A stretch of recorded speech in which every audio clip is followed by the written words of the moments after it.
Hello students, good morning, good afternoon, good evening. कैसे हैं आप सब? आज हम सब जो स्टार्ट करने वाले हैं वो है क्वालिटेटिव प्रॉपर्टी। को मीन्स होता है टूगेदर, लाइए मीन्स होता है टू बाइंड, एक साथ जो एक दूसरे को जोड़ कर रखे। तो इसमें मेनली हम बात करते हैं बाइनरी सॉल्यूशंस की। तो बाइनरी सॉल्यूशन में जो नेचर होते हैं सोल्यूट पार्टिकल के, उनका कोई रोल नहीं होता है। सॉल्वेंट के मॉलिक्यूल जो होते हैं, सॉल्वेंट का जो नेचर होता है वो क्वालिटेटिव प्रॉपर्टी को अफेक्ट कर सकता है। और जो इसमें हम मेनली देखते हैं कंसंट्रेशन किसकी, सोल्यूट की, कैसी कंसंट्रेशन सोल्यूट की है वो डिसाइड करते हैं क्वालिटेटिव प्रॉपर्टी को। अब यह नंबर ऑफ सोल्यूट की बात कर लेते हैं। इसमें क्वालिटेटिव प्रॉपर्टी में जो पहली आती है relative loading in vapour pressure. तो relative loading in vapour pressure RLDP side में इसको बोलते हैं। ये आपका सपोज करिए एक कोई आपका सोल्यूट है और दूसरा कोई आपका सॉल्वेंट है। अब क्या करेंगे, इस सोल्यूट में ये सोल्यूट आपका नॉन वोलेटाइल है और सॉल्वेंट आपका वोलेटाइल है। अब वोलेटाइल सॉल्वेंट की जो वेपर प्रेशर होगी वो ज़्यादा होगी और जो नॉन वोलेटाइल है इसकी वेपर प्रेशर कम होगी। तो अब इसको दोनों को मिला करके और एक सोल्यूशन तैयार किया गया तो इसका वेपर प्रेशर क्या होगा, सॉल्वेंट की तुलना में कम होगा। तो अब यहाँ पर हम वेपर प्रेशर सॉल्वेंट की प्योर फॉर्म में है तो इसका हम P0A मान लेते हैं और सोल्यूशन का जो वेपर प्रेशर है उसका वेपर प्रेशर हम PA मान लेते हैं। तो अब हम अगर उनके बीच में पार्शियल प्रेशर का डिफरेंस निकालें तो delta P equal to P0A minus PA। ये हमारा पार्शियल प्रेशर सॉल्वेंट का जो ग्रेटर है माइनस पार्शियल प्रेशर जो सोल्यूशन का कम है। अब हमारा डेल्टा P इक्वल टू हमको PA की वैल्यू मालूम है। PA इक्वल टू क्या होता है, P0A जीटा A। तो अब यहाँ पर हम देखेंगे कि PA delta P equal to P0A minus P0A zeta A। अब हमको मालूम है कि जो मोल फ्रैक्शन होता है किसी भी बाइनरी सॉल्यूशन का, उसमें दोनों का जो सोल्यूट सॉल्वेंट दोनों का सम होता है वो 1 के इक्वल होता है। तो जीटा B इक्वल टू अगर हम देखें तो 1 माइनस जीटा A हो जाएगा। तो इसके स्थान पर हम ये वैल्यू पुट कर देंगे तो delta P equal to P0A minus P0A 1 minus zeta A। अब क्या होगा कि हम 1 माइनस जीटा A को यहाँ पर XD के इक्वल लिखे हुए हैं तो हम यहाँ पर लिख सकते हैं delta P equal to P0A XD। और फिर हम क्या कर सकते हैं, XD को बाहर निकालने तो delta P divided by P0A equal to zeta D, ये हम लिख सकते हैं। अब क्या होगा, आगे हम डेल्टा P की वैल्यू यहाँ से पुट कर देंगे P0A माइनस PA, ये वाली वैल्यू यहाँ से। तो डेल्टा P के जगह पर हम डायरेक्ट यहाँ से पुट कर रहे हैं तो delta P upon P0A zeta A equal to zeta B। तो इसके डेल्टा P के स्थान पर हम ये वैल्यू पुट कर दें तो P0A minus PA divided by P0A equal to zeta B। तो ये हमको रिलेटिव लोडिंग वेपर प्रेशर का एक रिलेशन मिल गया। अब क्या होता है, इसको हम ऐसे भी लिख सकते हैं जो अब हमारा जो हमारा यहाँ पर है delta P divided by P0A। तो इसके स्थान पर आप लिख सकते हैं P0A equal to zeta B। अब जीटा B क्या है, मोल फ्रैक्शन है। तो मोल फ्रैक्शन अब यहाँ पर हमको जब अगर लिखना भी हो B के रेस्पेक्ट में तो क्या लिख सकते हैं, number of moles of B divided by number of moles of B plus number of moles of A। तो अब ये वैल्यू क्या हम यहाँ पुट कर सकते हैं तो डेल्टा P डिवाइड यहाँ पर delta P divided by P0A equal to NB upon NB plus NA। अब हमको मालूम है कि अगर कहीं ये रिलेशन मिल गया, अगर कहीं हम बहुत डाइल्यूट सॉल्यूशन की बात करते हैं फॉर डाइल्यूट सॉल्यूशन, तो डाइल्यूट अगर हमारा सॉल्यूशन है तो उस केस में क्या होगा कि हमारे जो number of moles of B है डिनोमिनेटर के उन्हें हम नेगलेक्ट कर सकते हैं। ये के रेस्पेक्ट में जब B के मोल बहुत ही कम होंगे तो इन्हें हम नेगलेक्ट कर देंगे। तो हमारा जो यहाँ पर ये डिवाइडेड बाई Na। तो Nb डिवाइडेड बाई Na ये हमको रिलेशन मिला। अब क्या होगा, इनके स्थान पर अगर हम ये पुट करना चाहें तो Nb की वैल्यू हम लिख सकते हैं, नंबर ऑफ मोल्स दोनों की हैं, तो number of moles is equal to होता है मास अपॉन मॉलिक्यूलर मास।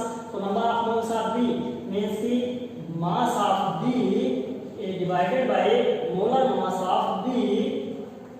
और यहाँ पर Na है तो Na का भी सेम ऐसे ही mass of A WA is divided by WB। अब इसको हम ऊपर ले जाएं और इसको यहाँ मल्टीप्लाई करवा दें तो हमको क्या रिलेशन मिलेगा, WB यह WB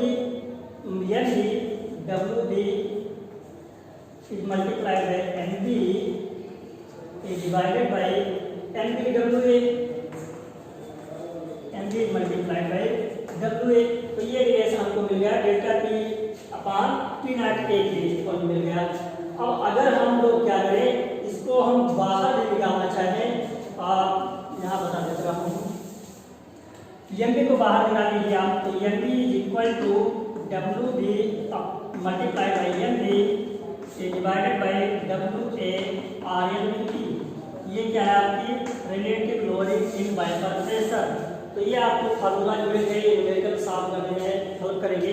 अब यहाँ पर WB और Mb क्या है, WB क्या है मास ऑफ सोल्यूट और WB और Mb क्या है molar mass of solute. WA क्या है मास ऑफ सॉल्वेंट। Mb क्या है सर यहाँ Mb होगा, और अगर कहीं ये B हो गया तो आप ये कर देना, ये यहाँ पर आपका आ गया mass of solvent divided by molar mass of solvent. इस तरीके से रिलेटिव लोडिंग वेपर प्रेशर का ये रिलेशन हमको जो मिला है दोनों, ये हमको न्यूमेरिकल सॉल्व करने में हेल्प करेगा। अब हम चलते हैं दूसरी क्वालिटेटिव प्रॉपर्टी पर, जिसको हम सब एलिवेशन इन बॉइलिंग पॉइंट के नाम से जानते हैं।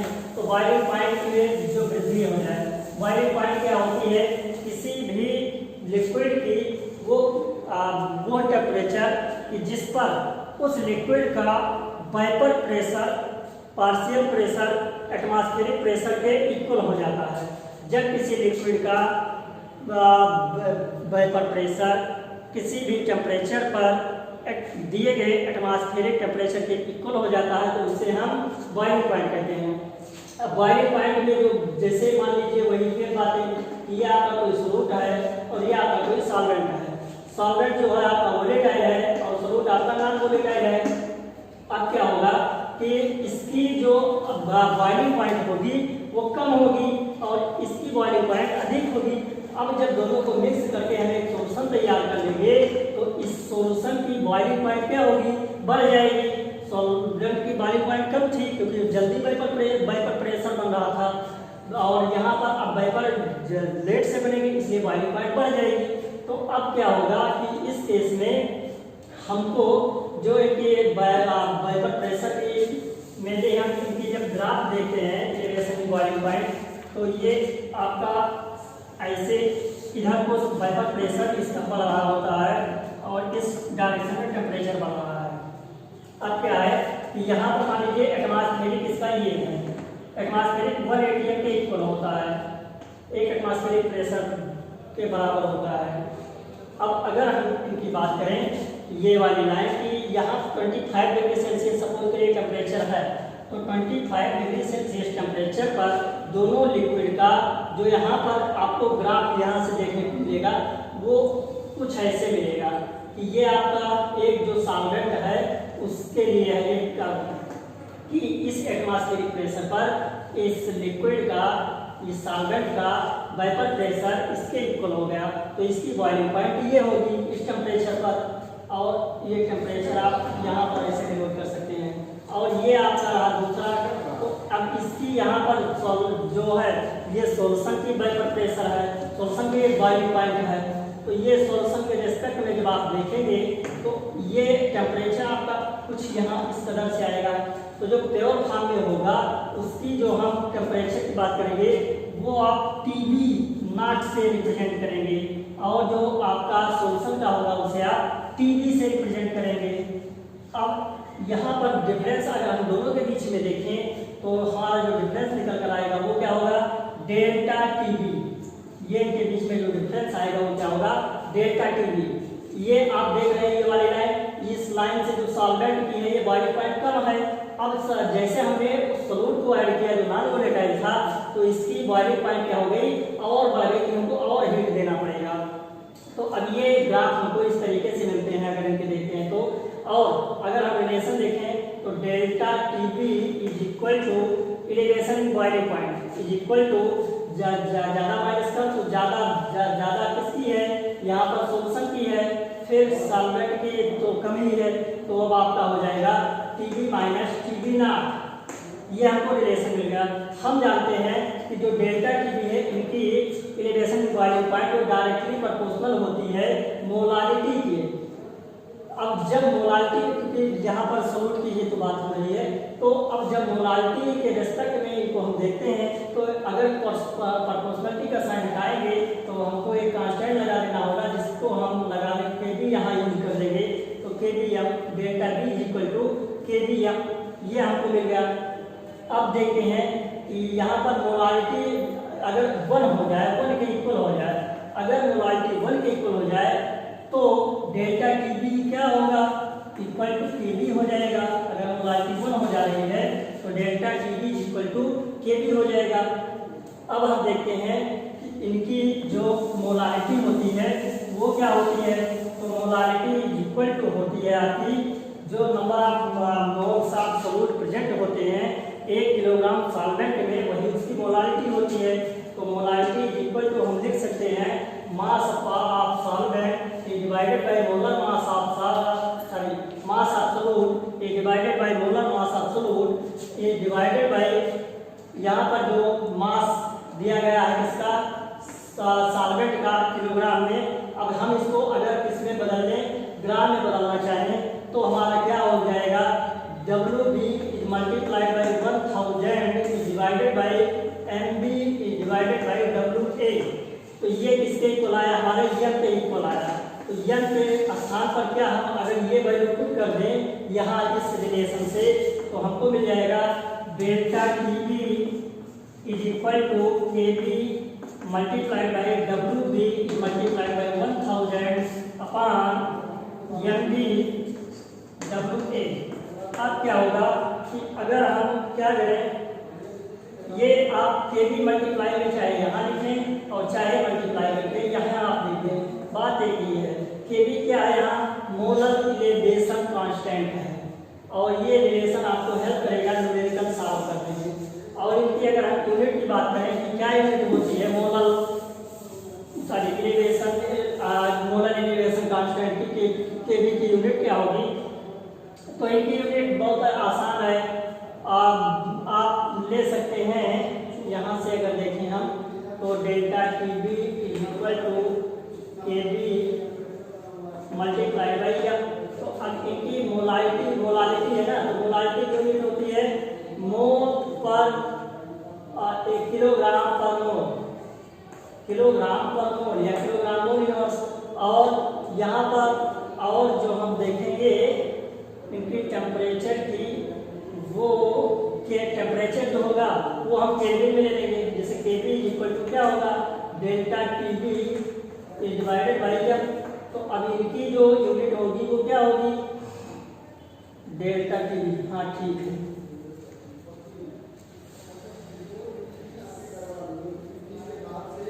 ठीक है, delta TB equal to M. तो इनकी यूनिट क्या होगी, केल्विन ले सकते हैं आप या डिग्री सेल्सियस ले सकते हैं, कुछ भी ले सकते हैं। तो क्या केल्विन किलोग्राम पर मोल या केल्विन डिग्री सेल्सियस किलोग्राम पर मोल की यूनिट हो जाएगी। अब आते हैं नेक्स्ट तीसरे कॉलिगेटिव प्रॉपर्टी पर, जो है हमारा डिप्रेशन इन फ्रीजिंग पॉइंट। तो फ्रीजिंग पॉइंट में जो डिप्रेशन होती है वो कमी की जाती है जो फ्रीजिंग पॉइंट में किसी भी लिक्विड के। तो अब उनके लिए जब ग्राफ देखते हैं तो कुछ इस तरीके से मिलता है। ये आपका कोई एक लाइन है, इधर वेपर प्रेशर बढ़ रहा होता है, इधर टेम्परेचर बढ़ रहा है। अब क्या करते हैं कि यहाँ पर देखते हैं कि इनका पार्शियल प्रेशर तो ये रहा। अब ये कोई आपस इनकी डिफिनेशन क्या होती है डिप्रेशन इन फ्रीजिंग पॉइंट की, कि जब कोई भी ऐसा कोई सब्सटेंस कि जिसकी जो वेपर प्रेशर है वो उसके सॉलिड स्टेट के वेपर प्रेशर के इक्वल हो जाए जिस टेम्परेचर पर, तो वो उसकी क्या कहलाती है फ्रीजिंग पॉइंट कहलाती है।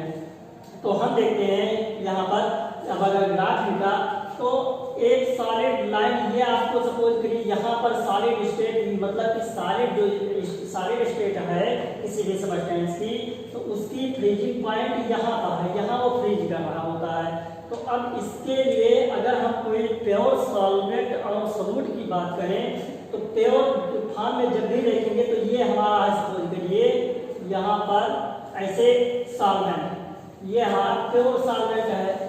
और अगर हम बात करें सॉल्यूशन की तो इनकी कुछ ऐसे होगा सॉल्यूशन वाले की। क्यों ऐसे होगा?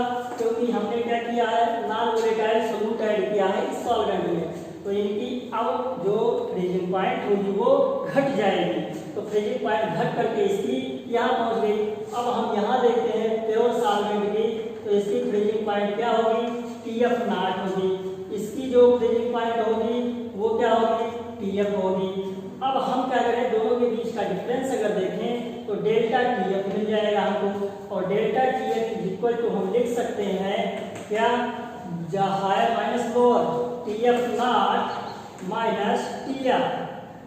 अब आगे अगर हम देखें तो जिस तरीके से हमारा एलिवेशन बॉडी पॉइंट जो था वो मोलारिटी के डायरेक्टली प्रोपोर्शनल था, ये भी हमारा मोलारिटी के डायरेक्टली प्रोपोर्शनल ही होगा एलिवेशन इन फ्रीजिंग पॉइंट। अब सेम वैल्यू जैसे हमने वहाँ पर की थी, यहाँ भी हम प्रोपोर्शनलिटी का साइन जैसे हटाएंगे वैसे कांस्टेंट लगा लेंगे जिसको हम KF बोलते हैं, और ये है हमारा एक कांस्टेंट और KF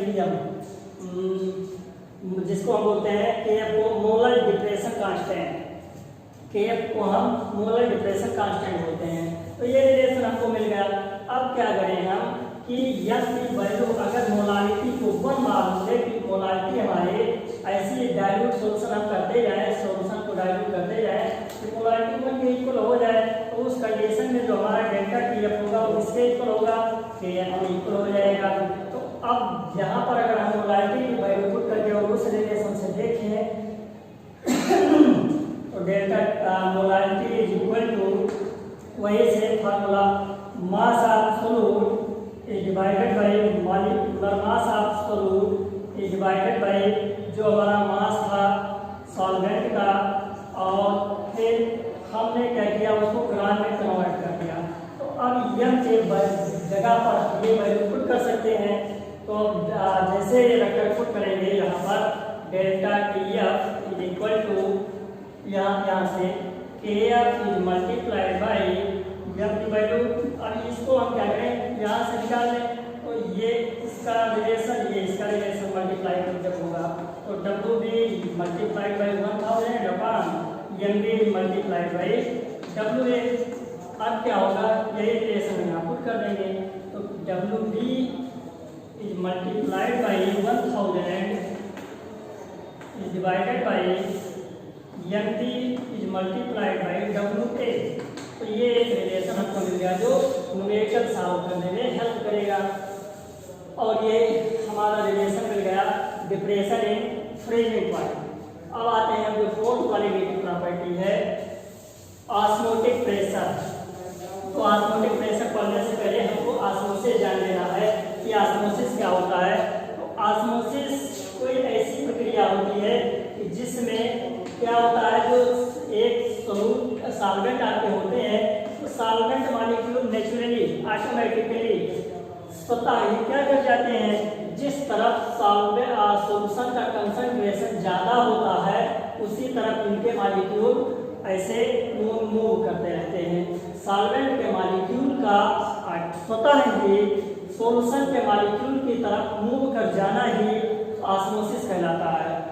आपने दो क्लास में पढ़े होंगे कि एक ले लेते हैं, दो एक ले लेते हैं, HCl के द्वारा उनके जब हम कैल्शियम कार्बोनेट को हटा देते हैं ऊपर की जो कवच होती है, अब उसमें हम एक को साल्ट सैचुरेटेड साल्ट सोल्यूशन में पुट करते हैं, दूसरे को डिस्टिल्ड वाटर में।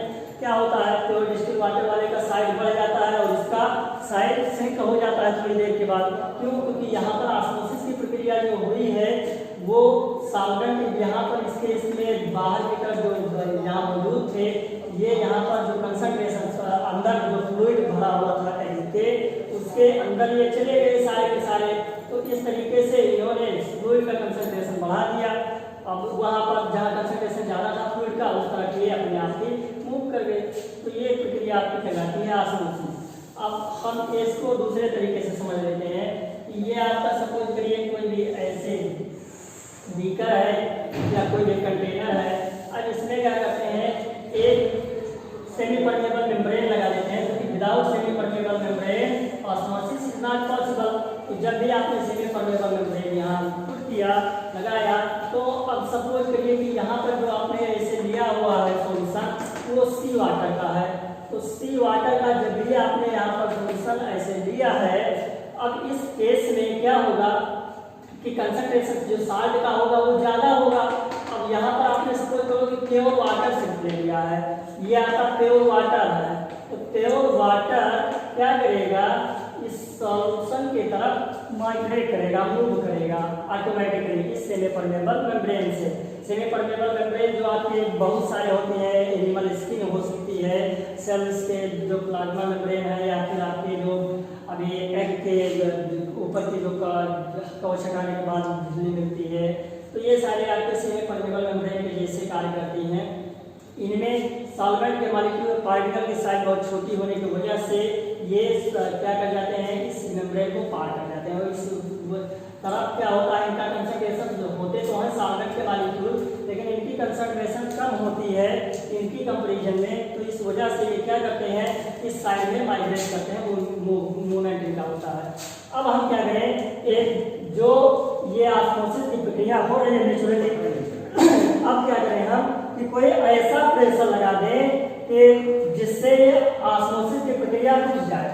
ऐसा कोई प्रेशर लगा दें कि जिसके वजह से ये ऑस्मोसिस की प्रक्रिया रुक जाए। तो ये आपका क्या कहलाता है, ऑस्मोटिक प्रेशर, जिसको हम पाई के द्वारा रिप्रेजेंट करते हैं। या कोई हम ऐसा प्रेशर, इतना प्रेशर इस तरफ पिस्टन लगा के लगा दें कि ये जो सॉल्वेंट के मॉलिक्यूल इधर पास हो रहे थे वो इस तरफ ना आ सके। तो ये हमारा क्या कहलाएगा, ऑस्मोटिक प्रेशर, पाई जिसको बोलते हैं।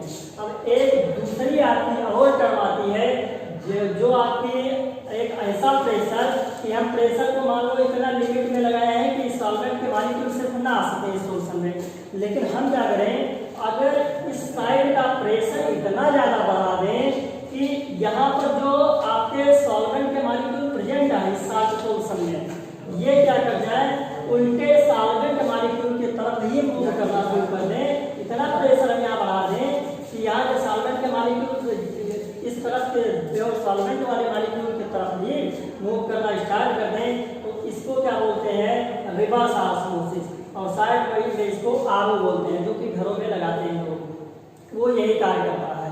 अब जो हमारा पाई है, तो ऑस्मोटिक प्रेशर अगर हम उसको निकालें तो हमको मालूम है कि जो P होता है, Pv आइडियल गैस इक्वेशन जो आपने पढ़ा था, Pv इक्वल टू NiT।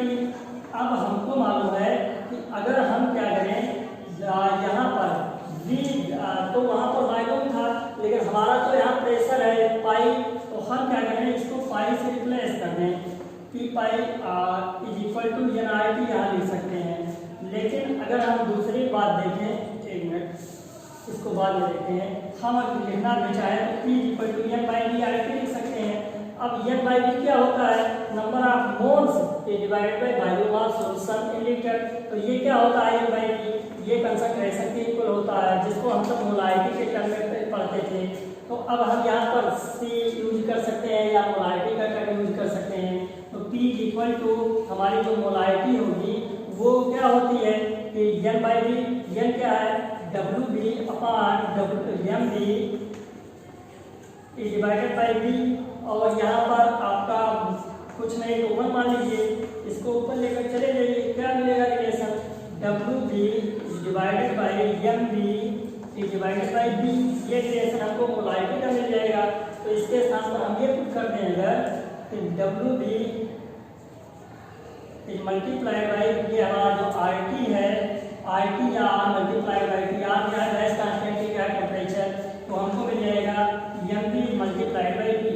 ये रिलेशन हमको ये निकल कर आया जो हमारा यहाँ से प्रेशर को हम निकाल सकते हैं।